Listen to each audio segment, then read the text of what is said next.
Don't worry, I'm not going to charge you. Nah. So hit me and I'm going to help you. Yeah.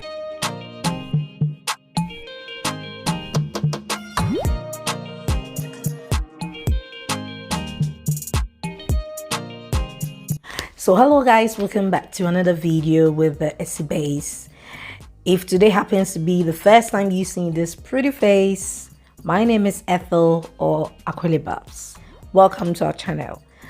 If you're new here, hit the subscription button and join the family. And if you're a returning subscriber, thank you so much for tuning in today.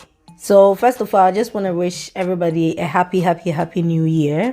We are in January now, and we want to say that we thank God for seeing you guys into the new year. Yeah, so it's 2022, and we thank God for that. If you are here or if you are in 2022, then that means you've been blessed, not because you are better than anyone or the ones that are gone, but it's just by God's grace that we are all here.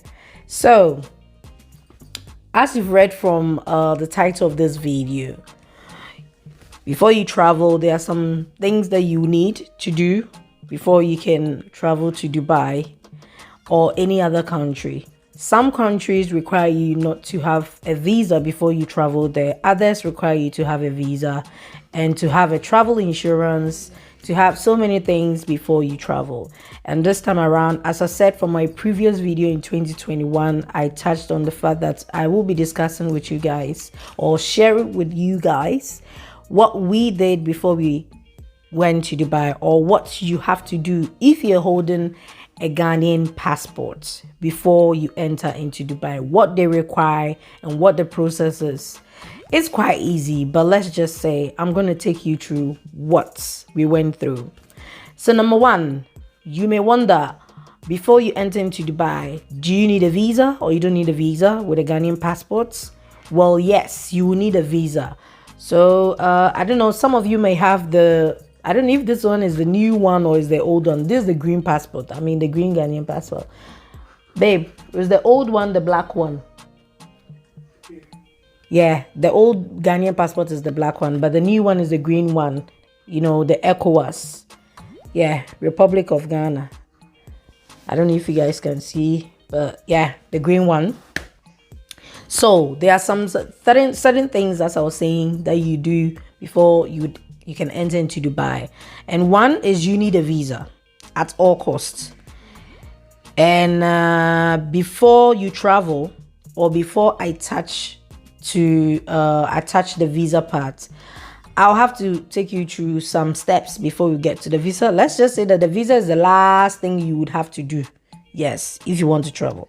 So first of all, before I give any advice, let me just issue a disclaimer. I am a qualified and a verified, certified travel consultant with one of the biggest airlines in the world. I don't need to mention the name. If you know, you know. If you don't know, too, that's fine. But yeah, I am a qualified travel consultant. So whatever I say here, I say it not because I just know or I've just researched about it. It's because it's my field. I work as a travel consultant, so I know what I'm saying. So if all opinions here are mine, if you care to, reach out to me if you need any help before you travel with your Ghanaian passport and you think there are some things that you don't know and you need advice on, feel free to hit me on Instagram as Akwele Babs or the SC Base, or if you want, you can send me an email at akwele.babstvuk@gmail.com. Feel free to send me your questions and I'll be there to answer them.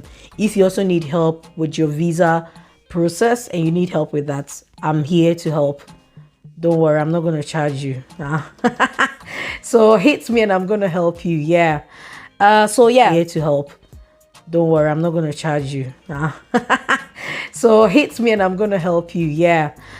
So the first thing that you need to do is read about the travel requirements from your destination to your final destination. It is very important. First of all, one might say, why should I read it? Because if I'm booking a flight through a travel agency, the travel agency has to tell me everything that I need to know before I travel. Or if I'm booking a flight directly through the airline customer service or customer consultant has to tell me before I travel. This is so wrong.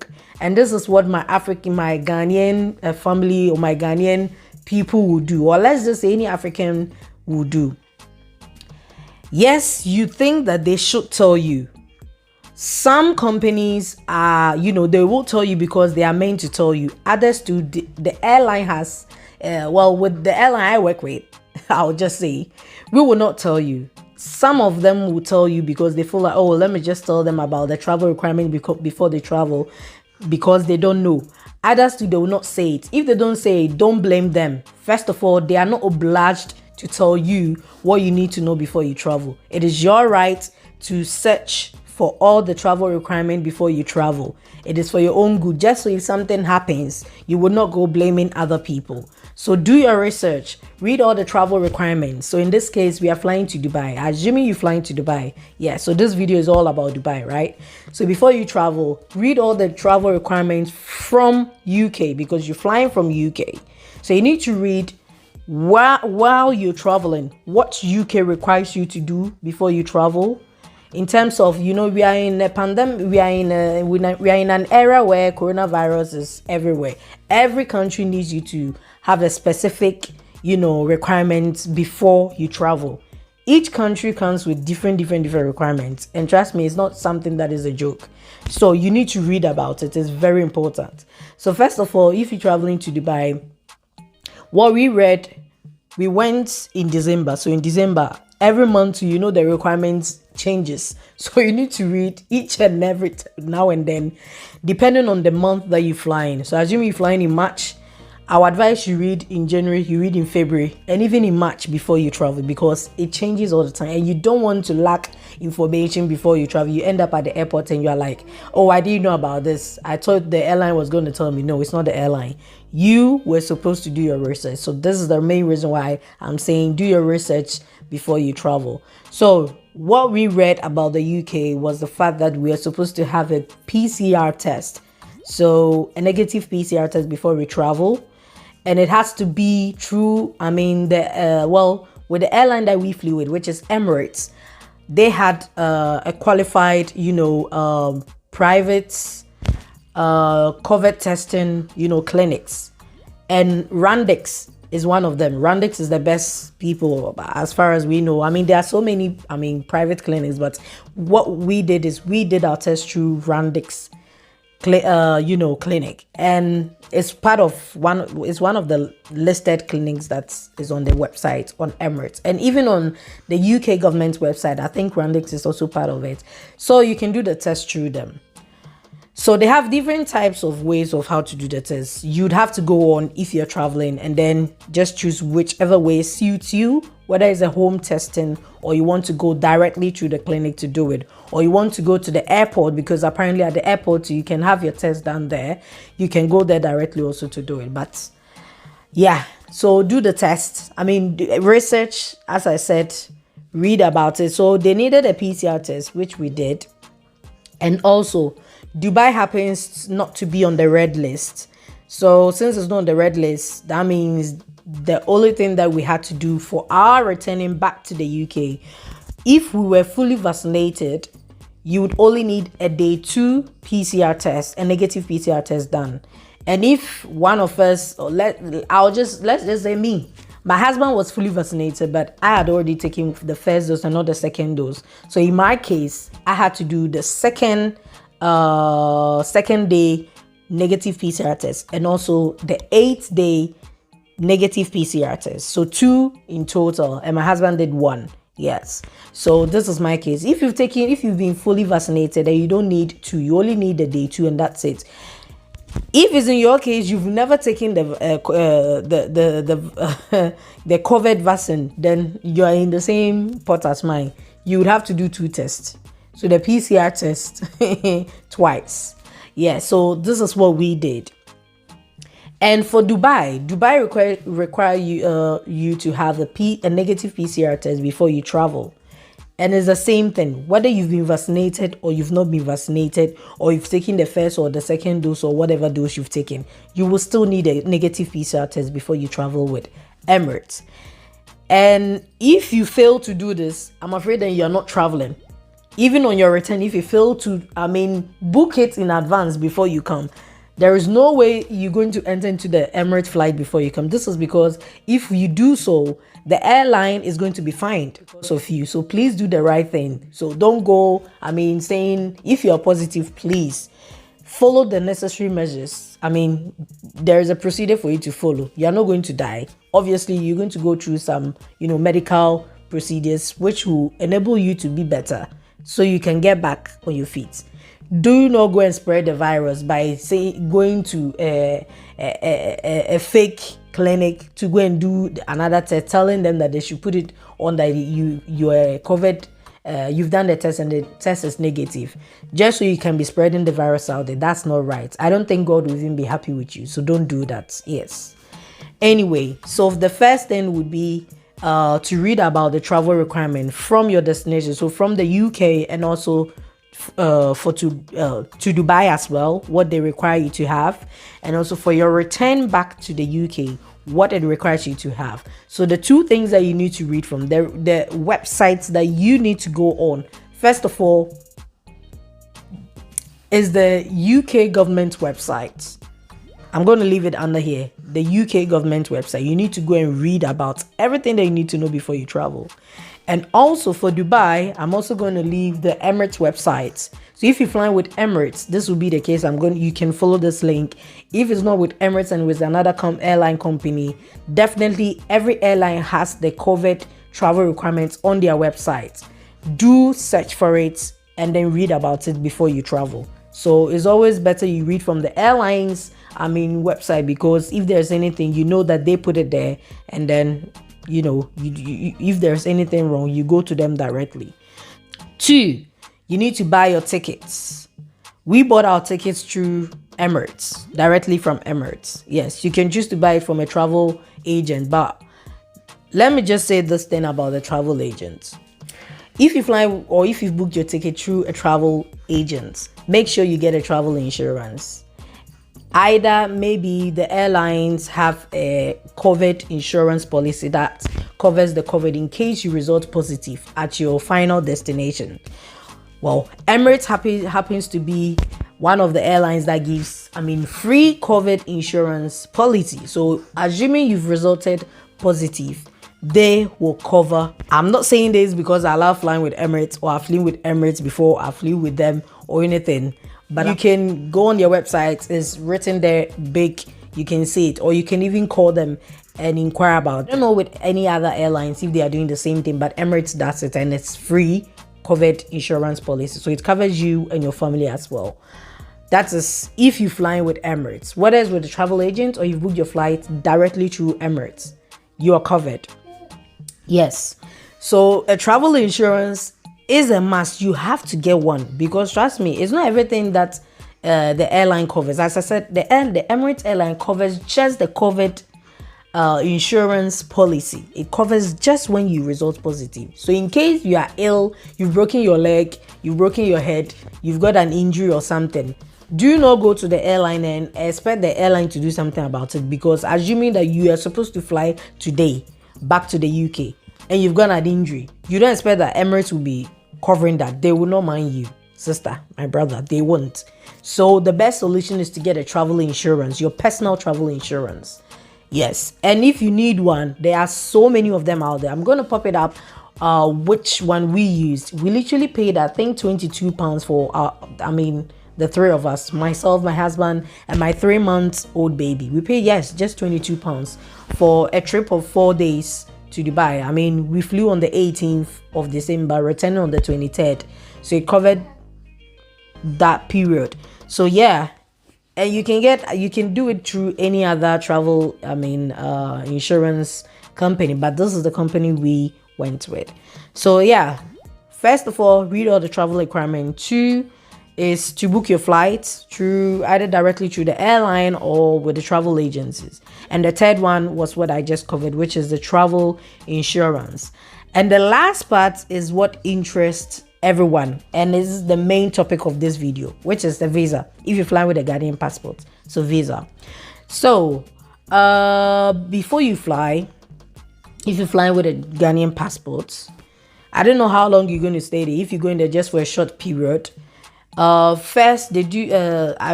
First I know that Dubai had, I would say, because it's in the past, Dubai had short-term visas like 96 hours visa and all that, 96 hours visa and all, and 48 hours visa, if I quite remember. But now they've changed it, so if you fly, whether you are going for a short period or 2 days or 3 days or 1 day or whatsoever, they will issue you a 30-day tourist visa. Yeah, 30-day tourist visa stay. So my husband went for the single entry. Yeah, this is because he flew with his Ghanaian passport, so he went for the single entry. And with that, I know most people will go to, I think there's a website called VFS or something like that. So they issue the visas. This is Dubai, VFS. So it's literally VFS Global something. I don't remember the name, but I'll pop it down if I remember. I'll pop in the video if I remember. The easiest way to get your visa is if you fly with Emirates. Emirates is in partnership with the Dubai visa, VFS Global visa, what. So what happens is it makes it easier for you. So this is what we did. We purchased our ticket first, and that's one thing you need to do if you want to book it directly through Emirates website. You need to have a ticket at hand, which you need your booking reference number to purchase or to get a visa directly through the Emirates website. If you still do not understand, because I know it's not everyone that will understand the way I'm trying to explain this, just get in touch, call me, email me, text me. Yes, we'll talk and I'll show you the process, or I'll do it for you if that's the case. Yes, I'm going to help you to do it for you if that's what you want. Yeah, I'm going to help you to do that. So so with whichever process that I was talking about, yeah, you do it through the Emirates website. And there are some certain things that they will need from you. One, you need a passport picture. So you'd have to scan it. If you're doing it through the Emirates website, you'll be scanning everything that I'm going to list, because you're not going there in person. So you have to scan it through their website. So these are the 3 items: your passport picture, and your residence card, both back and front of the card. And for your passport, you need the first page, the picture page, and the last page. So 3 pages. These are the 3 pages you need to scan. Yes. And someone may ask, how long did it take for the whole process in terms of the visa? Did it take a week, a week, a month before they issue the visa? No. I literally applied for the visa for my husband on Tuesday, the 14th of December. And then on Friday, it was ready. Yeah, so let's just say 3 days. It took us 3 days. Yeah, so anyway, it takes 3 days. Anyway, yeah. And how much did we pay? Because I selected a single entry. He paid £91.68, which is equivalent to 121 US dollars 19 cents. So that's what we paid. Yeah, and this is what we did before we travel. So once you get so let me just retouch on everything that I've just said. First of all, read all the travel requirements. Second, you need to book your tickets. Third, you need to get your visa. I've showed you the easiest way to get your visa. If you're not going to get your visa directly through Emirates and you're flying with a different airline, that's the case, you might not use the Emirates website, because obviously you've not booked your ticket through them directly. So you're not going to do it through them. There is another way to do it, and I can say it here. We would have to discuss. You need to contact me. So I'm going to help you to do that. If that's the case, if you're flying with a different airline or with Emirates, you can contact me and I'm going to help you to, get your visa before you travel. Travel insurance, that covers any injury, flight cancellation, sickness, and so on and so forth. As I said, we paid just £22 for the 3 of us, which is very affordable. These are the 4 steps that you need to follow if you want to travel. Just before I end this video, as I said, if you're new on this channel, kindly hit the subscription button. Yeah, we are in 2022. Don't just watch the video. Do help us to grow our channel by sharing our videos and liking this video. Yes, tell a friend to tell a brother to tell a sister to tell an auntie to tell a mother to tell a father, to Join this family by hitting the subscription button just to join the happy family. And also next to the subscription button, there's a notification bell over there. When you click on it, you get a notification message anytime we upload a video on YouTube. Yeah, so you'll be the first to watch it, And do comment down below. If you have any Q&A questions, you can send them through my email as aquile.babstvuk@gmail.com, or you can DM me on Instagram as aquilebabs or the AC base. Yeah. Or if you have my number, you can call me. Please don't call me at midnight because I won't pick up. Don't call me after 10 p.m. because I won't pick up. I have a family. So don't call me after 10 p.m. But you can call me at any time. I'm a new mom, so I'm at home. I'm on maternity leave. So whenever you call me, trust me, I'm going to be there to respond to your calls. Or if you want to do it through a text message, don't worry as well. I'm going to respond to your text. As I issued a disclaimer, all opinions are mine. As well as I am a travel consultant, feel free to ask me any questions. I'm not doing this because I'm being paid by Emirates. No, they've not paid me to come and do this video. Yes, this is free willing. It's something that I want to do is free to share with you guys for free. So you're not paying. That's why I say hit the subscription button, because if you subscribe, it's free. You get all this information. You see, I'm educating you guys and I'm helping you guys, So it's free. So subscribe. Yeah, so on this video, I'm going to talk to you guys about what you will need when you are returning back to the UK. Yes, when you're returning back to the UK. What you require to have, what UK requires you to have, what the airline requires you to have before you return. And then I'll possibly do a separate video on how to travel with a baby, a newborn baby, especially when you have a younger baby below 6 months old, what you need to do. I'm going to touch on that in a separate video. So like the video, share the video, hit the subscription button to join the family. And until next time, in our next video with the SC base, my name is Aquile Babs. My name is Ethel. Once again, hi. If you're new on this channel and you've watched the video so far and you've forgotten my name is Ethel or Aquile Babs. So until next time in our next video, I'll say bye for now. Ciao. Love you guys. Oh yeah, before I go, keep spreading love, keep spreading peace. Bye.